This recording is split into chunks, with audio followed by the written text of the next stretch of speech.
the greatest artist to represent Roc-A-Fella?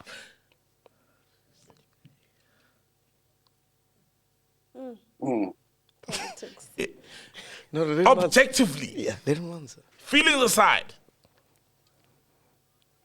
You're asking me if it's a choice between Jay and Kanye, I'm going with Kanye. Whoa. All day, every day. Damn. Jeez, you know, Dame.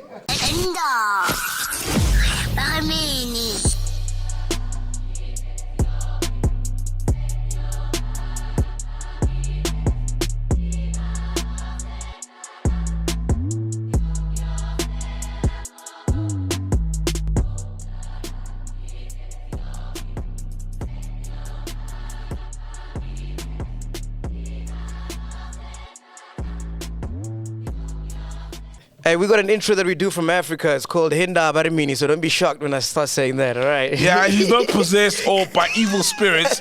It's just his ancestors announcing that they hear in the interview. I hope you guys are recording this. All right, cool, man. Let's start. Are you guys ready? Hinda Barimini, ladies and gentlemen, welcome to a special edition of Podcast and Chill. We hang out with one of the biggest pioneers in hip-hop, one of the founders of Roc-A-Fella, Roc-A-Way, whatever you want to name it. He started it, he's done it all. Ladies and gentlemen, make some noise for Dame Dash. Dame Dash in the fucking building. Wagwan, how you doing, Dame Dash? I'm good. How y'all doing? Listen, man, you know, I know you probably don't know this, you probably don't know us, but this is such a huge honor because, like, we in SA consume so much American culture. So I literally know your whole journey. I'm such a big fan. I'm chilling here with my my co-host, Sol Panduka. He's even a bigger fan. Bro, like, your story of the whole Roc-A-Fella thing is very well documented where we come from. Like, you are Roc-A-Fella, where we come from, and the hip-hop heads around our corner. You know, the story of Roc-A-Fella is very synonymous with you. The image it took is very synonymous with Dame Dash. So you're a big deal in SA, in South Africa, in case you didn't know. And also, we're not riding solo. Big shout out to Lita, who made this happen. Yeah, so she's our ghost for today. Lita's here. You want to say hi to Lita? Hi, Mr. Dave. Yeah, what's happening, Lita? She's been cluing me in on what's happening out there. So I was like, what's going on out there? What's cool? We need you right here. How are you? I was curious to know. How you doing? Where you at? Oh, she's not on there? Oh. No, I'm well. Thank you. It's such an honor to have you. And we're really privileged. Thank you so much. It's an honor to be here. You humble me. Yeah, you inspire me so much. Tell me something, Dave. What do you know about the love that you get from SA? Like, do you even know that, how much we love you? Yeah. I mean, now you're telling me, you know, it's funny because I don't even honestly understand any, you know, I'm in like somewhat of a bubble, but I do appreciate it, and I'll be out there if they want me to come. We love to come to South Africa. I remember when Mos Def was out there for a while, he was always telling me how fly it is out there. He lived here. Mos Def, literally, listen to me, wolfing you and him together. Mos Def. He was like, yo, I like it out there. I'm going to probably live out there. Before he lived out there, he told me he was going to live out there. That's Bro, Mos Def was literally living here, starting a family here, until our fucking Minister of Foreign Affairs started fucking up Home Affairs. But we loved Mos Def. He was literally, we embraced him because we are so entrenched in a part of that culture that side. Man, I got albums with Mos Def that never came out. Shit, that's wild, man. That's wild. What are you saying? How did that come about, man? What are you saying? Yeah. You don't know about DD-172? Mos Def literally used to come into, I had an art gallery in Tribeca, DD-172. Mos Def used to come in, put on the gi, change his clothes like Mr. Rogers, and stay there for days. Jeez, that's wild, man. Who else do you have albums with that were never out? Yeah. Jay Electronica, Wiz Khalifa. No, Wiz Khalifa! Jay Electronica. You see, yeah, there's a commercial nigga and an underground nigga. I know Jay Electronica. I got Black Rock Part 2. That shit got Sean Price on it. Wiz Khalifa, you know, with the black keys. I got an album with RZA with the black keys that never came out. I got mad shit that never came out. So listen, before we get into a journey, right? We're big fans of Drink Champs, and we watched the recent episode with Irv Gotti. Yeah. And that nigga was singing like that nigga was singing Like a canary. He was singing like a canary. What did you think about that episode, the Irv Gotti episode?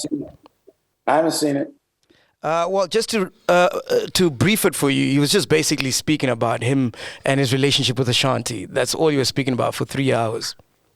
You know, I ain't gonna talk about Irv. You know what I'm saying? That's that man. And you know, it's not for me to talk about another man so much or my opinion of him, unless it has something to do with me. Yeah. So it ain't really have nothing to do with me. So I don't really like try to get into the judgment of it, you know? Yeah. And when you had your own label, did you ever have like relationships with your artists? Every artist was more of a personal relationship. I grew up with Cameron. I hustled with Jay-Z. It was all personal. I took it more personal than business when it came to the artist. That's why I approached it different. Because I was fighting for my friends and my brothers as opposed to people I didn't know. So I had personal history with all of them. And did you ever date like any of your artists? Because I mean, you had some very beautiful ladies on your roster. No, I'm a gentleman. That's not, you know, men, for me, men don't really do that to the women, just out of respect. So like, you know, you might talk to your friends and all that, but to get in public and tell their personal business isn't really something I would do. Ah, get you. I'm a gentleman. I wouldn't do that. But what do you think about Irv Gotti and his label and what they were able to accomplish during that time? You know, I have big respect for anybody that survived. But again, you know, that's them. I'm not going to say anything about her. You know what I'm saying? Like, I hear you, Dame. Listen, no matter how I have my issues with Irv, and I'm still not going to say nothing about it. Like, you know, Irv is just Irv. Nah, I see Irv, but you guys were the biggest label at that time when you guys dropped songs like Big Pimpin', you were in yachts and stuff. When you started Roc-A-Fella Records, did you know that this is the label that would play such an integral part in changing the landscape of hip-hop?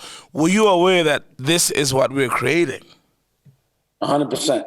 Or else, why do it? If we're not going to make history, I don't want to do anything, you know? So, yeah, I was, especially back then, it was like I've always been very clear, and I've always been clear about my competition, and I just didn't feel like people were approaching things the way we were.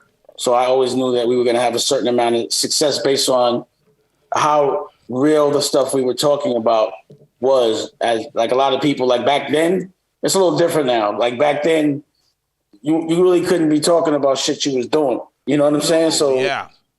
So once we got to retire and we stopped, we were able to really talk about the shit in a way that related to people that were doing it. So we already had an insulated demographic.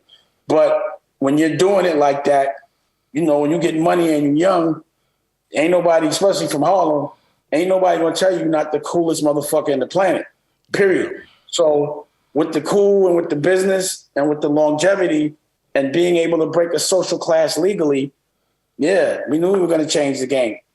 We had to change the game because there was no way for me to do it any other way than different. So we wouldn't have been able to do it the way everyone else did it. So we knew we had to do it different, or I knew we had to do it different, and I knew that we could do it different. I know that we were programmed to be told that we need them. And again, like you gotta remember something, like, you know, I grew up in the hood, but I also grew up in private school. So I grew up around other cultures as a young man, very young. And I noticed that I was a bit smarter, stronger, I could dance better, I could do more shit. So I always thought that I had an advantage being black. So I just always knew it was opportunities. I was like, yo, I'm a winner. As a kid, I was like, I'm a winner. It ain't no way that being black could be a bad thing. I don't care what they say. You feel me? And then I looked at the math. I'm like, I could fight better. I'm more athletic. I'm smarter. I could dance better. All the girls like me. Proven. Why would I ever think that I'm number two just because they telling me that shit? So I was looking at I was just like, the only thing they got that we don't is a chance. They got parents that are doing well, that can give them support. That's all they got. These kids aren't in survival mode, but everyone that I know from my culture is. So life is a lot different when you're not in survival mode, when somebody else did the rough stuff for you. But because our cycle never breaks, we always first generation. Everybody's first generation. It's the same cycle as everyone has to start from scratch. So it's about being able to practice nepotism. And I was like, I got to build that, but I was clear when I was young. But it wasn't no way somebody weaker than me was going to tell me they were stronger than me. But bro, Dave, you're not going to trick me into believing that. I don't care what they say. Yeah. But Dave, bro, like every time I watch your interviews, man, you preaching gospel. I don't know if I'm correct because I'm not from America, but I feel like people in America are sleeping on you, bro. Because every time I watch your interviews or your podcast, I'm like, this guy's preaching. This is gospel. You know what I mean? And I think it resonates with every black person in the fucking world. Is America sleeping on you, bro? I don't think so. I think I'm well received. See, again, if I'm a person that's looking for certain kinds of attention, then maybe they're sleeping. But for me, the fact that anyone's listening is that, I'm just a regular guy. So I'm just like, at this point, I'm happy that I haven't had to deal with the oppression that everyone else has had to deal with. I appreciate that every day, that because I've always put myself in a position of boss, I don't have to feel racism. You show me racism, I'm firing you, and I might knock your teeth out. That's what it is. I've never had to be like in a cowering, like I was thinking about it like, damn, why does everybody feel this way? And I'm like, well, if I had to work for a racist, if a racist actually controlled my destiny, then that's a different life. And I've never had to deal with that no matter what, period. So I don't care how much money you get. If you have to work for a racist boss, you broke. You still a slave. To me, you understand what I'm saying? I mean, it means your freedom can be bought and mine cannot. My freedom has always been priceless to me. My nuts mean everything to me, like Scarface. I'm not giving up, especially my nuts, pause, for some bread or to be popular or not to be slept on. I'd rather be poor or slept on than give up my nuts. Hey, man, what's that pause thing, man? You guys keep saying that. What does that mean, pause? Yeah, it's a secret. The whole world says it now, but it's always been a secret. You gotta figure it out. A lot of people know it. But okay, tell me something, right? This mentality that you have right now, when did that stem? Because obviously you didn't grow up or were born with this mentality. When? No, I was born with this mentality. My whole family's had this mentality. So, I come from a family of and again, I don't talk about my family so much because you're not supposed to. But I can just tell you this. My family is a long generation alliance. And a lion ain't going to give birth to a little cat, a kitten. They're going to give birth to a cub. You know what I mean? So regardless of what, I never saw nobody in my family get taken advantage of. We've always bullied the bully. It's always been that way for generations. You know what I mean? But, again, it's nothing that you could talk about. Yeah. But at the end of the day, we've always survived in a very big way. And ain't nothing going to stop us from doing that, generations of it. It's a bloodline thing. Bro, that makes me feel like you are woke at a very young age, and that makes me want to ask, who came up with naming your guys' label Roc-A-Fella? Because, John Davison Roc-A-Fella is one of the richest Americans who've ever lived. So... And that was so because I had a double kind of, it was like, I was looking for a name because I wanted to be a crew because everybody else had crews. Yeah. So I was like, we need a name. So again, what we used to do that people didn't do is we used to sit around, and what I do is I sit around and plan. Yeah. So you ever watch The Godfather? Yeah, 100%. Yeah, we know The Godfather. But we watch The Godfather before they commit a hit or a crime. They sit and talk that shit out. They got a consulary. They got a whole thing. It's not a reactive thing. You got to plan out shit to stay free and rich. So I always would sit and plot, and I still do. A lot of people don't have the patience for it. They think that's talking too much. I'm like, you can never plan too much when you go on the war, period. When you fail to plan. Ready. People don't like to think it through. So I was planning. So I'm like, yo, what's the name? Yeah. So Tone Hooker came up with the name Roc-A-Fella because it's rich, but also meant we Roc-A-Fella. You know what I mean? Wow, man. And when did you learn about like John D. Roc-A-Fella, the richest man in America to ever exist? It wasn't like we were studying him at all. It was just a name we knew. You know what I mean? Oh, Wasn't you that just deep. knew it. Like in South Africa, we know Soul Roc-A-Fella Casner. Center, you know generally about Roc-A-Fella. You know what I mean? Money. Yeah.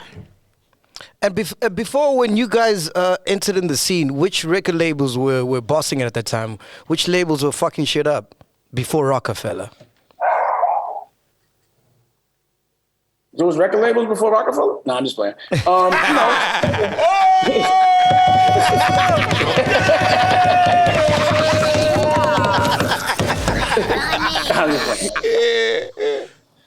Nah, you know the obvious, like Death Row was killing it.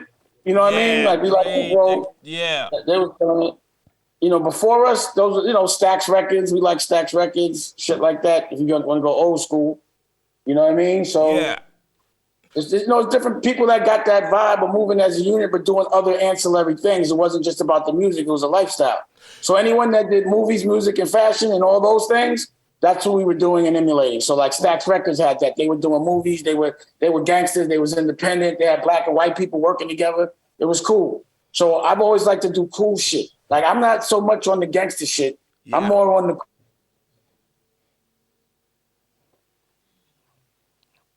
Yeah, and then Bad Boy was Bad Boy. Bad Boy was killing it. Yeah. Mm-hmm. Yeah. Bad Boy, Def Jam, So Def Jam was killing it. I used to like I used to watch what Russell was doing. I liked how Russell was moving back. Yeah, Russell's Russell's always been hot. Yeah. So when did you guys realize that, wait, we're actually doing something here and we're shifting the culture? We've got something here going on with Roc-A-Fella Records. Which drop made you guys realize that? Probably Hard Knock Life is when it was like, it's a Hard Knock Life. You were very instrumental with Hard Knock Life and how you discovered the beat, because I know you guys were walking out of a gig where Jay-Z performed and you heard the beat playing in the stadium. Can you take us back to when you discovered that beat to Hard Knock Life? Yeah, we was on tour with Puff.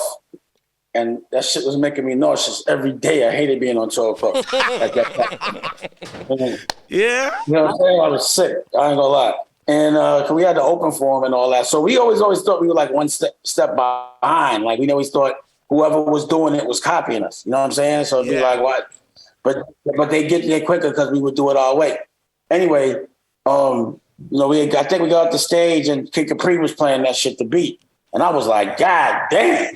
So I ran up to Capri and was like, what the fuck was that? And he said that, what's his name? Damn, I just forgot his name. Shit, he gonna kill me too. The dude that produced it. What's his name again? Clark. Something Clark. No, it wasn't Clark. It was Clark. Let me Google it. I'm just forgetting his name. I'm blanking. Like producer. Big day. I shouldn't be forgetting his name. I'm hot. Yeah. But we're Googling it right he told me he produced it. I reached out and they were like, yo, that's Latifah's beat. And I was like, yo, I'll bring you 10,000 cash right now. I had somebody send a paper bag to him. It was for Latifah. Mm-hmm. Yeah, it was for Queen Latifah. The song was produced by the 45 King. 45. I was saying 48 Keys. I was like 45 Kings, right? That's what it is? Yeah. So that beat was for Queen Latifah? That was for Queen Latifah. No way. No, what he said was she's supposed to take it, but she's been taking too long. So I was like, all right, well, I'll take it right now. You know what I mean? So it was like he was waiting for her. So that don't mean the artist's going to take it. So it would have been like she laid vocals and shit. Then, what's that record? You can do whatever you like. You know that record? Yeah, you can. I first heard that record. I first heard Benzino on that record, that beat. Benzino? Benzino? That's my word. He played that shit and I was like, that nigga might have caught a hit. And then T.I. had it. I was like, oh shit, what happened? I remember that. Let's talk about, we all watched Whoa. I'm going to give you a fun fact. Whoa? Yeah, Whoa. Whoa. Memphis, that was for Memphis Bleak. Yeah. No way. Yeah. Whoa. I was sick when I found that shit out. I was like, you let that go? I was so mad. What are some of the records that you let go? Certain beats, no matter what was on it, was going to sound crazy. Are you for real? Whoa. What are some of the beats that you guys let go at Roc-A-Fella? That you regret? You didn't for I ain't let real. go of nothing. I ain't let go of nothing. So I'm watching the Kanye West documentary on Netflix, right? And there's some scenes with you in it, right? And in the beginning of that documentary, you can tell like you don't really care about him that much. That's not true. I think you didn't, bro. I think more than Jay-Z, I think Listen, if you're talking to me direct, you're wrong. So what happened was he was making good beats and they were hard. So anybody, Just Blaze, anybody was supposed to have an album with me that had given me beats, period. So I wasn't expecting him to rap. I never looked at him as a rapper. I always looked at him as a producer. So yeah, and I still do. I right now in this very moment, I'll say he's the best producer that can rap. But I won't think about him as a rapper first. That's just how he ingrained it in my soul, period. It is what it is. you'll And never I tell put him him, in your top 10. Nah, he's my number one producer that can rap. He's the best producer that can rap besides maybe Drake. You understand? But as far as best rapper, nah, I would never do that. But to me, it always feels like Kanye West was signed to Roc-A-Fella because you pushed for it. So if you didn't consider him as the hottest rapper, then your partner... No. I didn't consider him a rapper at all. It was meant to be a compilation album with all the other rappers on it. So how did you get... what I'm going to tell you. So what happened was when he got into it, he would always be rapping, but I was not trying... No one was trying to hear that, period. He was not trying to hear that. Not rapping. He wanted his beat.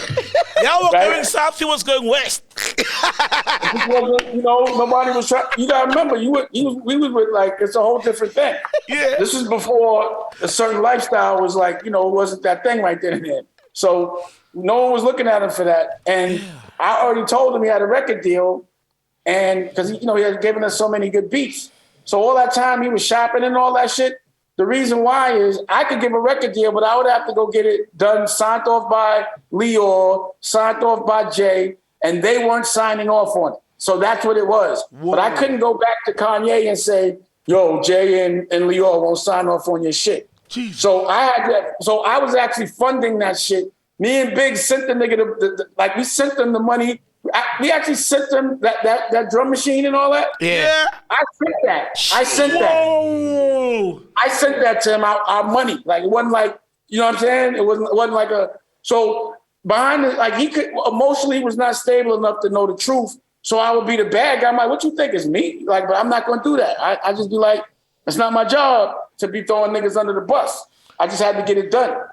You understand what I'm saying? So you gotta remember those cameras came from Cootie and Shike. Yeah, Cootie. Yes, Cootie. And remember, 4 to 5 years when they weren't fucking with each other, I was doing creative control with Cootie and Shike. Oh. So I was still funding that company. I was still working with them. Wow. So I never stopped fucking with you. Have Cootie and Shike's cameras. I have my cameras, so I have the doc from my camera. The real. So you don't see what I was doing behind the scenes to get it. No one believed in. Think about fighting for Kanye before anybody believed in it. What that was like. No, so listen. Even now that he's a billionaire, whatever, every now and again I gotta fight for him. Imagine fighting for someone that wasn't proven. Like they didn't show y'all me take him to Europe and London and all that and all the things, the beef side, the squash. Pause. They didn't show all that. I wasn't mad about it. They just weren't there. But, I'll do my doc when I feel like it. I got this thing coming out, a doc called In Love for a Living. That's kind of dope.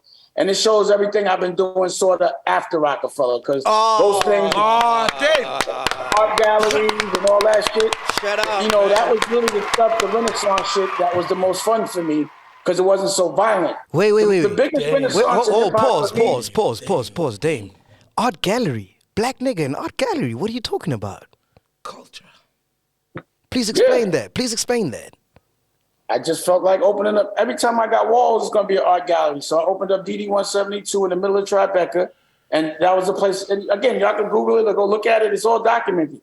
And I had, everything. I started creating culture, basically. You know what I'm saying? So I had the rock venue in the basement. I had the art gallery in the middle, and then on the top, I had the television network.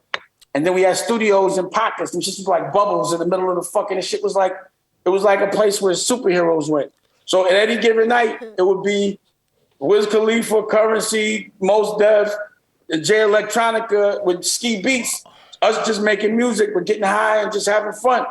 You feel me? But it wasn't just rap. It was rock. It was indie music. It was everything. You know what I mean? It was artists. It was some, you know, it's all documented. It's crazy. Y'all don't know about this? Nah, I didn't, bro. How do you get into art as a black man, I need bro? you to That's such a Google it white right now. thing, bro. Google DD172 right now and see what comes up. Bro, how do you get into art? That's such a white thing, bro. Yeah, I'm art. I am art. I don't get into art. I don't have to make an application to get into something I am. If I make it, I'm in. So I made my own galleries and a place for, I was burnt out with the other ways of doing things. So I wanted to do it the right way. I'm like, why would I outsource having, you know, we make music videos all day. Why wouldn't I just have a collective of people that make music, make movies, do art, do it all in one culture thing, have a point of view, and be independent? And that's what I did. So when I wasn't with Roc-A-Fella, I had a whole building, 10,000 square feet. My office since Roc-A-Fella has never been an office. It's been a building. Shit. And I did them all over the world. So I did DD172. I had Poppington in the Lower East Side. I had King Dusko in Charleston. I had Po Hung Kwong in China. In North Carolina. Hey, you gotta bring it to Africa, man. You gotta bring it to Africa, bro. Yo, That's what I'm saying. Shit, man. Before we leave the Roc-A-Fella chat, I want to ask you, pause. Is that how you use it? Pause? yeah, No, yeah, you're not even in the hemisphere. You are.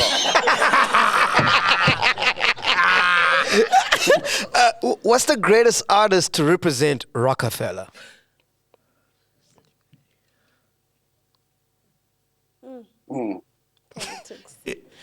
No, they didn't answer. objectively, Yeah, they don't answer. feelings aside. You're asking me if it's a choice between Jay and Kanye, I'm going with Kanye. Whoa, All day, every day. Damn. jeez, you know, Dame. Damn. I I need some dash. We call. yeah, James Dash. So we call like when you're drinking and you need like a soda, When whatever. we sponge our hard liquor. Yeah, we call it sponge dash. with We call it dash. So right now I need some dash for my alcohol, because that's fire, bro. Right, man. Yeah. Why did you pick him? Yeah, That's deep. He's more creative. You know? but to If us, it's about it, now see, I can speak on that because, you know, I worked with both of them, right? Sure. yeah, You know, Kanye is a true artist and he does it for the art, and Jay-Z does it for the money. It's two different things. Oh yeah. did you know? Because you were the one who pushed for Kanye to get that Roc-A-Fella chain, the infamous, famous. No, I took it off Roc-A-Fella my chain. neck. If you look at, I took it off my neck and gave it to him. That's I what happened. know. I saw that. So That's because Jay wouldn't take it off his. You know, if you look at it, I'm talking to Jay like, give him the chain. He's like, nah. I'm like, so I had to give it to him. That was my goal. That was my canary yellow diamond. He supposed to get that shit back. I never got that back. Wow. Like I was gonna replace it, but I never got to. wow. Damn, man. No, it went to a good place, man. You were saying so? I was asking because today Jay-Z, I mean, he's got songs called Picasso, where he raps about Jean-Michel Basquiat, the whole art influence, and that really sounds like you the one to put him on. And yet you're still saying that it's Kanye who most represents the brand that you envisioned for Roc-A-Fella. I'm not a pop artist. Like, I don't say the names that everybody knows. The artists I would say would be the names you probably never heard of. I like to discover art. Like, I don't talk about it before. I mean, after it's happened. I'm gonna tell you the artists before they become famous. Jeez. And just, oh gosh, man. I'm not a poppy art guy. The only thing I got that's a pop art I can show you is like I have a wall from Aaliyah that was given. You know what I mean? That's about it. Yeah, man. I watched a few documentaries about you and I gave Aaliyah. that to my kids. I watched a few documentaries about you and Leah, man. Like, what is the relationship like with her, man? Aaliyah? You mean, what was it like? Yeah. What was it like? Yeah. It was fly. You know, she was dope. You know, she's the one that showed me what being in love was. I never thought I'd get it again. And, you know, I've been able to identify it based on the similarities of my feelings on how I felt with Aaliyah.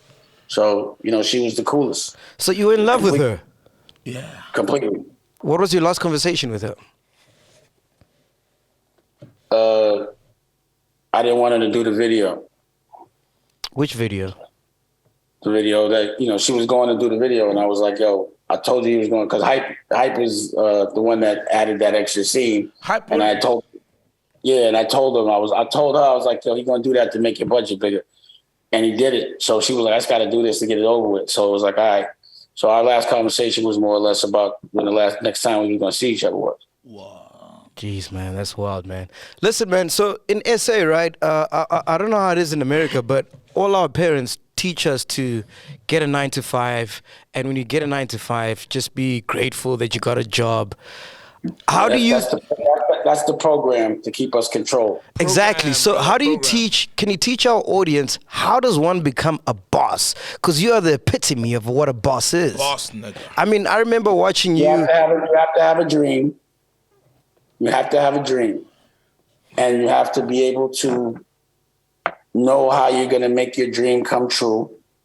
And it should be something you own. Well, hold on, my son is up. Hold on. All right, cool. Clean.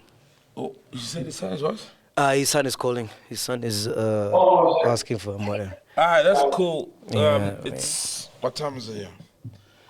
It's 8 o'clock in the evening. We don't have the sun out, so I like you.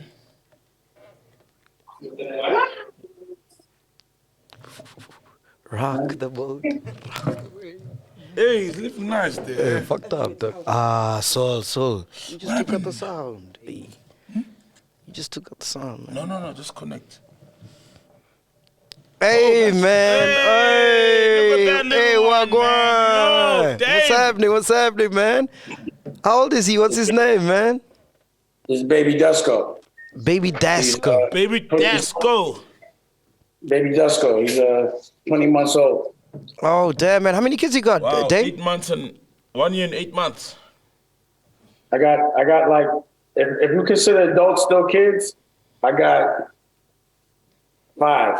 That's not bad. I've got a daughter. She's 6 months now. She actually turned 6 months yesterday, man. So you got to know that's the most important thing in the world. If what you're doing isn't for something you love, then you ain't doing it for nothing. It's not for the right reason. Yeah. So, this is the reason why I fight so hard, is so he don't have to fight at all. Yeah. You understand what I'm saying? Yeah. I see you doing a lot of podcasts. What do you think is the future for podcasting, man? I mean, it's a lane that's been created that, people can actually appreciate intelligence.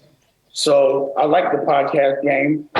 And, there's new stars now, people that weren't going to be able to be stars at a radio level because of politics were able, or even like be stars in music because of politics, that have a point of view, that just start talking. So if you look at what I've been doing years ago with the hip hop motivation, the culture vultures and all that, that was basically my form of a podcast, just sitting around talking. Yeah. And dropping jewels. And I was doing that for free, still do. But I'm glad that people were able to take that model and monetize it. But, I've been doing radio. I had the Roc-A-Fella radio like 20 years ago on Hot 97 and on I think Sirius. Why do you feel the need to always share your knowledge? Because most people that have knowledge don't want to share it with anybody because they don't want anybody. It's survival mode. The reason why we are like thinking we're number 2 and we're number 1 is because we just don't know. So why would I be insecure? I want us, people that are like-minded, not just one color, people that believe in freedom and love. I want us to win. And I know what we're doing and how they're controlling us. How they're controlling us is not giving us the tools and making us think that we're, not as strong as we are, that we need, and we have to be. It's like saying you have to be dependent on eating meat and you don't, or dependent on fuel and oil and you don't, because those industries go out of business if you don't use them anymore. So people keep you stupid so they can keep making money off of your stupidity. And I'm one that's like, that's how they're killing my culture, by making money off the fact that certain things aren't made available to them. So as soon as I'm made aware, as soon as I'm enlightened, that's my job to shine. And so everyone can get a smart tan. And that's what I want. I want us all to just be chilling. Who the fuck wants to be working and fighting against everybody? We want to chill. I smoke weed. Nobody wants to fight all day. That's the problem in the program, to keep us from moving ahead, keep us fighting each other. That shit don't make no sense. Fighting your family just doesn't make sense unless somebody else is benefiting from it. Bro, and how come you be able, how did you become a boss? Because like every time we consume American media, it's always about gangsterism, shooting people, being, you know what I mean? Like it's all one-sided, but you It's about being thorough. You know, it's about leading by example. It's about running the cash register before you hire someone to do it. You know? So what's crazy is we got a nanny, but we'd rather do it. We'd rather take care of the baby. So the nanny's there just so that they can do other things while we take care of the baby. But you know, I'm gonna go to work. Like I was thinking about this. The reason why people are programmed to have a 9 to 5 is so they can't raise their kids. So you can't break a cycle. The most important person to him is me and his mother. The person that he should listen to the most is me and his mother. Who's gonna care about him more than me and his mother? I can't pay somebody to care about him more than me. And I wouldn't want somebody to care about him more than me. I'm his father. So of course they program us to give our kids to strangers. So other people with other problems that don't do anything we want are the ones that are teaching him. I'm not leaving my kid with a bunch of strangers, man. Yeah. Why do you think gangsterism is so rife in America? Because like with these new It's drill... a program that it keeps us from evolving. So of course, survival mode and being strong, yeah, that's alluring. But the problem with it is gangster should be defined different. Hey, Rock, you want to grab it? Only thing, it's not gangster to like if somebody like, yo, I just killed my brother. That shit ain't gangster. And that's the way it should be looked at. You understand what I'm saying? 100%. So, so you know, when you're in survival mode and you're young and you don't know, that's one thing. But once you become aware, you got to change the narrative. So the narrative of gangster is dealing with your unrecognized trauma, right? We all need the therapy because we understand it's not normal to have to go through all this shit. A lot of the world does not have to. Understanding your health. If something's wrong, fixing it. That's gangster. You know? Yeah. Economic empowerment in a way that you stay free. Because it ain't gangster to go to jail. It's gangster to stay free. You understand what I'm saying? At the end of the day, it's gangster to stay free. Right? So that thing as well should be the definition of gangster. The definition of gangster should be how many laws did you pass to really fix the state of the world? Do you know how to lobby? How many people have you helped? How many people have you taught? That's gangster. So what do you think about the state of the culture right now? Because they're just propelling gangsterism. It's a cycle. It's the same cycle. It ain't nothing different. That's what we're trying to do. We're trying to break the cycle. So I think the culture's in a forward place with Web3, and the fact that being smart is being listened to. Independence is now not crazy. Like, you know, when I was coming up and I was talking that independence shit, nigga was like, "You gonna go against Massa? You crazy?" And it was like that. Yeah. And I was like, "Y'all bugging." You know what I'm saying? Like I'd be like, literally, I'd be like, "Y'all niggas." I'm not. You feel what I'm saying? Niggas is somebody that's gonna be letting somebody else control them. That's not from their culture. I'm not that. So, Dame, do you regret? Because I remember as a kid here in Africa watching Channel O, seeing a Roc-A-Fella video. One of the most memorable, because I love bums, videos was you guys doing the big pimping on a yacht video. And that was the first time I saw a woman literally shake her bums. Do you regret sending out those messages? As far as... I Google it. I said sorry like 20, maybe 15 years ago. I apologize, and that was something I would never want my son to do. I would not, if anyone did that shit to my daughters, we would have a problem. Whoa, are you serious, Dave? I didn't see that message. Google it. I apologized a long time ago. I respect women. I worship them. Women of God, they create life. So disrespecting them is, again, another cycle that's been programmed to make us disrespect the ones that create us. Yeah. And I'm not doing it. So those days have been over. And yes, I regret it. But that's I remember at the time, my ex-wife, my girl at the time was Rachel. She watched that shit and was crying. Like, you know what I mean? That video was extreme, bro. When my daughter see that shit, I'd be like, I was bugging. Like, I'm embarrassed. But that's the power of hip hop, bro. Because the first time I heard "bitch" on a song was an Eminem song. The first time I heard, I remember when we 18, 19 years old, we're not expected to know what the fuck is right or wrong. Now, if I'm doing that shit at 50, then I'm bugging. But unguided, I'm doing that shit when I was 20. Like, what am I supposed to do? Lita's got a question that she wants to ask you. Yeah. Yeah. Okay. Speak on the mic, love. Yeah. Sorry. Yeah, right there. Yeah. On the mic. Yeah. Okay, your daughter Ava is 22, right? Ava? Yes. I didn't hear the question. My daughter Ava does what? She's 22 years old. So my question... Yeah, she's 22. Yes, my question is, what advice would you give to her in business? Because in my observation and my experience is that women are sexualized. So what advice would you give her? Oh, beautiful question. The best advice from a dad. What advice? Beautiful question. That's a Beautiful question. What advice do I give her? I'm currently a father, so we speak every day. Yeah. And what I tell her is to control the narrative, be the boss. You know, women are smarter than dudes. I tell her that dudes are dumb. I say they lead on emotion and they shouldn't. That's not what they're there for. So it's really easy at this point, just based on the fact that I fought so hard, for her to build her brand. I built her mother's brand too, Rachel Roy, for her to take what we've done and take it to another level so she never has to be hired. So at the end of the day, my purpose was to build a bubble where if she wants to be a model, I put her on the cover of my magazine, even though she still models, but it's by choice. She can model her own clothing line. You understand what I'm saying? Yeah. So whatever her dream is, it's for her to own it and to be the boss so she could fire someone that makes her uncomfortable. You don't have to ask when you're the boss, but you got to look at yourself as the boss to be the boss. You don't ask to be the boss. It's a title you take.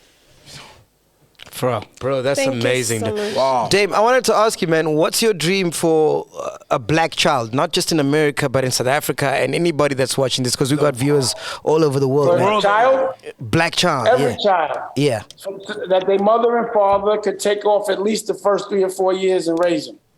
And watch them. Because your job as a parent is to look at your children and make sure they're not hurting themselves all day long. And trusting that with somebody else is not the ideal scenario for me. So the dream is, because the way this child here, and all my children are dope, but I'm getting to raise this one and watch this one. Children are amazing. Every child has the potential to do so many great things if they have the right parents. So it's about teaching people how to raise their children, because the kids mean more than anything. They're our future.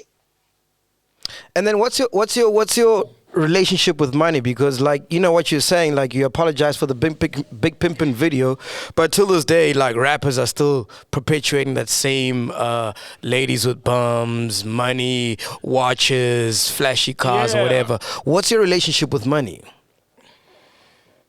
I don't really trust money. Money's the devil. Money's the thing that makes everybody compromise their integrity. Money's the thing. It's the biggest test in the world is what you will do and what you won't do for money.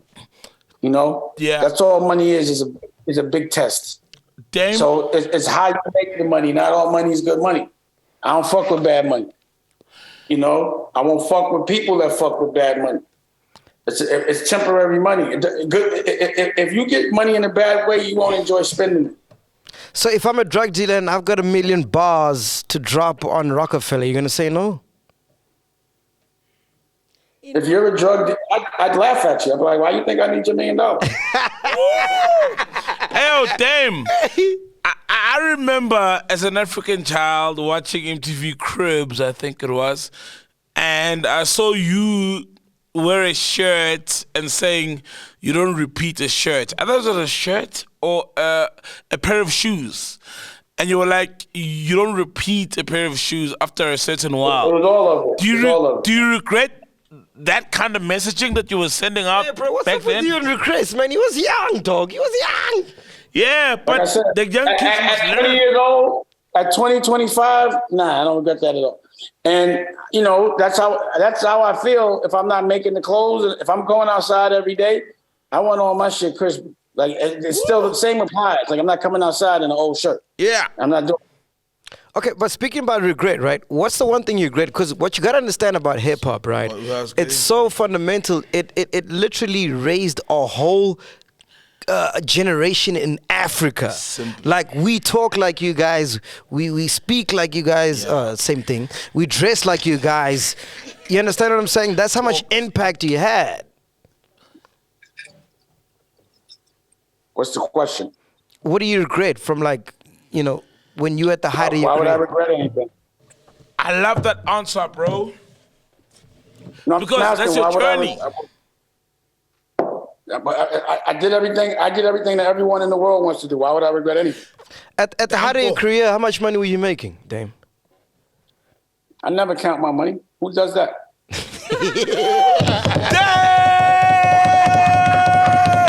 Damn Dash. All right, cool, man. Love it. Listen, how did you make your first $100,000? Ooh, I like that. Ooh. Round of applause. Quick question. Yeah. Quick question. Mr. Dave Dash, how did you make your first $100,000? Yeah, and then we're gonna get to the milli. That's like asking me how I made my first $5. I do not remember. Do you remember your first milli? Let's say it was not legal. It wouldn't be the thing I'd want to say on television. No problem. I got you. Listen, we're gonna play a game. It's called One Must Go, right? So I'm gonna give you two names, and you must tell me which one must go, right? Does that make sense? Do you hear that? All right, cool. Here we go. Kanye West, Pharrell. Which one must go? Which one was what? Kanye West, Pharrell. Which one must go? Who must go? Pharrell. Pharrell. Love it. Pharrell, Dave. bro. Love it. That's deep. He discovered Kanye. Kanye's like my son. Exactly. Yeah, but you can't just dispute Pharrell, what Pharrell's Pharrell. like a distant cousin. You have to go.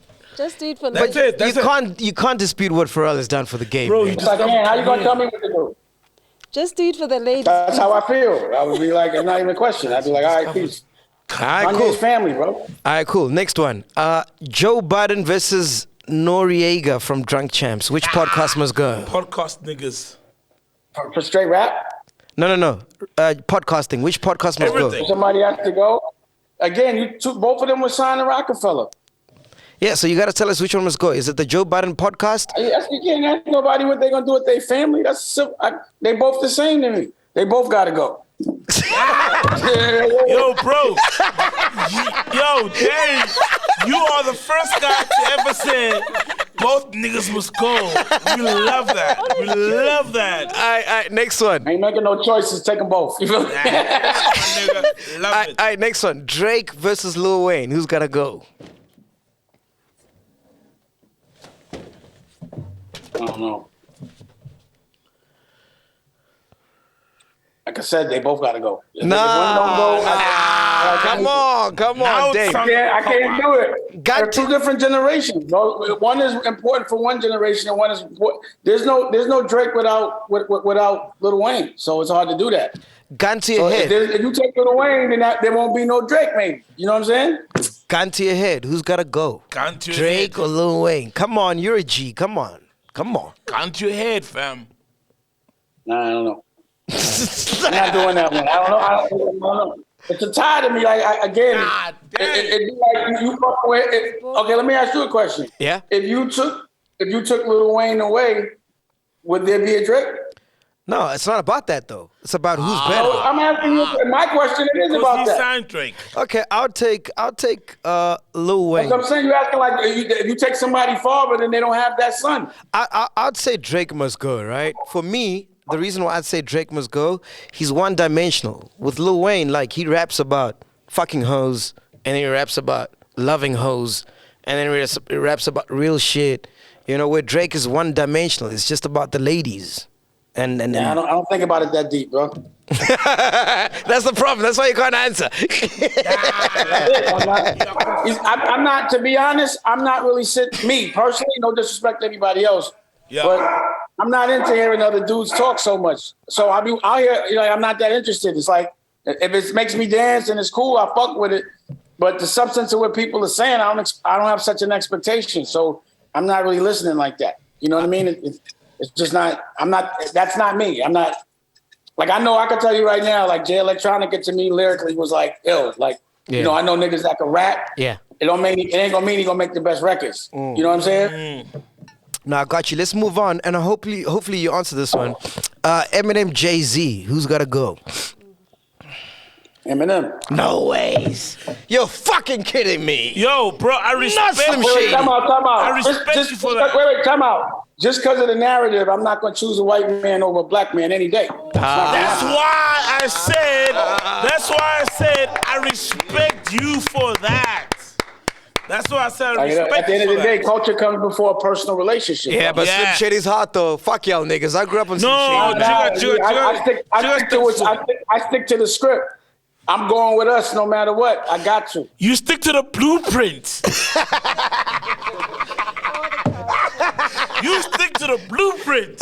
Quick question. Who do you think killed it on Renegade? Eminem or Jay-Z? Nah, fuck, that's an unfair question.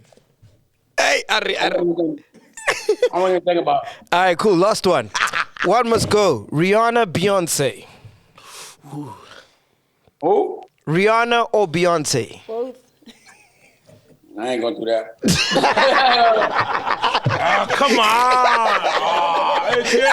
Come on, Dave. Talk about niggas' girls, bro. I know both of their girls. Those are both people I know their girls, so I have no opinion on none of them. It's not about that. It's about who do you think one must Not go. about that to As a you. music mogul. Okay, cool. Again, I do the personal first. So I haven't even looked at Beyonce in the face since homie started fucking with her, just out of respect. I don't even know what she looked like. Okay. I'm a producer, right? From a producer perspective, one must go. Pharrell or Just Blaze? Just Blaze always got to go. I was like, No way! What? What do you mean? He made blueprints, bro. I'm just playing. I'm just fucking with you. I don't know. No, but Yeah, it's I don't tough. know. You know, Just Blaze was with us, so I would always say because he was with us, Just Blaze. You know, Pharrell got to go. Yeah, thank you. all right, Dave, thank you I'm so happy. much for your time, man. Really appreciate this. What are you busy with? Because I know you're always busy with something, and it's always Like I inspirational. said, I just directed 4 movies. The Prince of Detroit is coming out. And Love for a Living is coming out. The Dash NFT Gallery in the Metaverse is coming out. My Girl's Kid book is coming out. Wow. American Me magazine is coming out. And, clothing line, zombie movie, comic book. You know, I got a television network. You know what I mean? So it's a lot of shit coming out. So speak about networks, Ned. Just to give you a background about us, right? We were chucked out from the radio industry. Nobody wanted to employ us, so we started our own podcast. It's now the biggest podcast in Africa. We've employed over 30 young people. We are all bosses, every single one of us. And right now, we're trying to tap into the American market. Would you be willing to take us under your wing? I think I just did. Nah, you really just did, fam. Because we're trying to come out there. We're just sorting out our visas, but we're going to try to come out there. I'll reach out to Lita. Maybe we can... They should do it for you, you know? Yeah. All you gotta do is just, do your little tag shit, do your assets, and I'll just post, I'll repost them. Oh, thank you, Dame Dash. you, Dame. We really appreciate this, man. And in last question, we always ask everybody that we have on the show, what do you want to be remembered as, man? Yeah.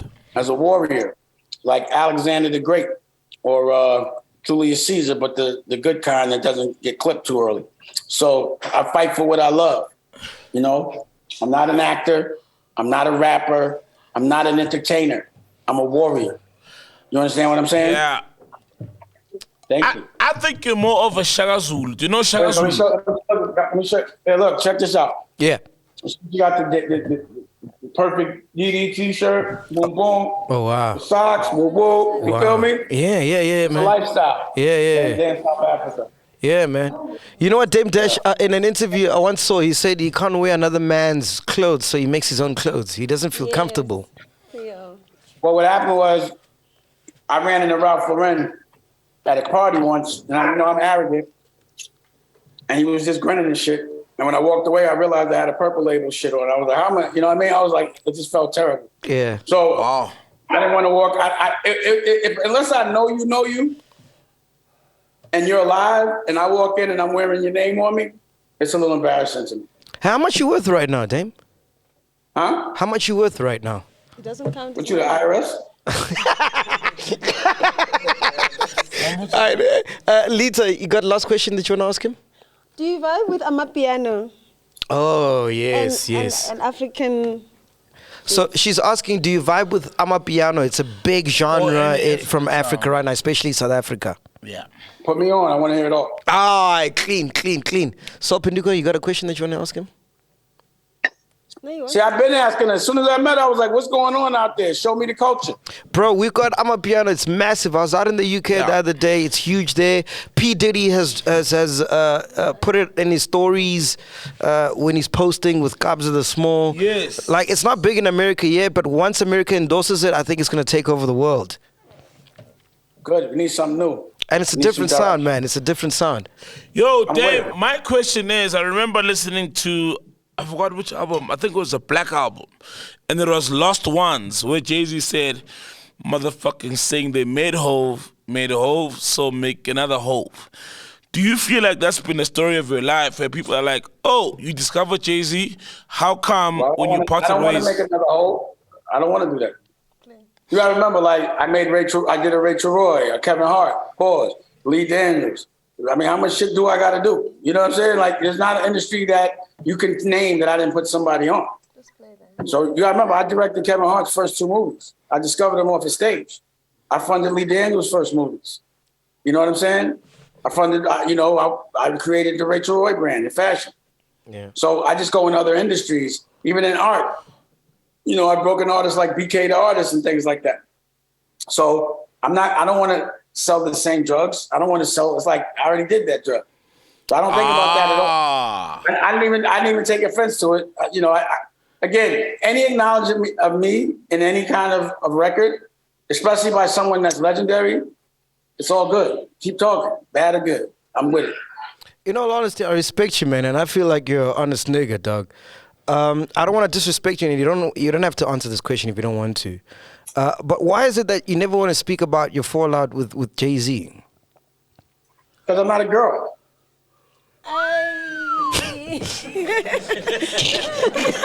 Thank you, Dave. And it's well documented. We all know what happened. It's well documented. Dave Dash, thank you so much for your time, man. Anything you want to say to there's so many South Africans and Africans who love you, man. My phone's going crazy. Hold on. What do you want to say, man? Like I heard. Sorry about that, guy. I'm saying there's so many South Africans and Africans that love you. What do you want to say to them, man? We hope to see you out here. We hope to do a live podcast with you because you got so much knowledge just for not just black people, but people in general. Pardon me. I'll be out there. If the circumstances correct, I'm safe, everything's good, I'm down. Keep dreaming. Don't let anybody ever give you a reason why your dream can't come true. And if they do, get them away from you. Wow. There's no negative in a dream, you know? But if you don't have a dream, then, you know, what are you existing about? What are you fighting for every day? Exactly. You know, but you got to know it can happen. I always say, I'm never going to get into a ring to fight thinking that there's a chance that I'm going to lose. I'm always confident I'm going to win. Do you know there is no loss. It's always a learning experience. Do you know Trevor Noah? Yeah. Yeah, that's our boy, man. That's our boy, man. He's our friend. Like, I got circumcised with Trevor Noah. We're in the same backyard. But it was circumcised. Pause. Okay, yeah. On that note, I'm going to talk to y'all later. You know what I'm saying? Ladies and gentlemen, I don't know Trevor Noah. I know who he is. I don't know him like that. Thank you. Thank you so much, man. Appreciate it, man. Take care, brother. Let me know when it's coming out. Yeah. All right, clean. Welcome to Black Excellence. Do not fear, for if you do, just sip on some grandeur. And if you still do, ask ourselves, what would Mapapunzi do? Phakama chila, ixesha lefiki. Ungoyiki, even when they ask you, awusabi yini? Do not fear. For if you do, just say, Anistivi. This is the medicine of censorship. This is the pill. Which one is that one? Podcast and chill.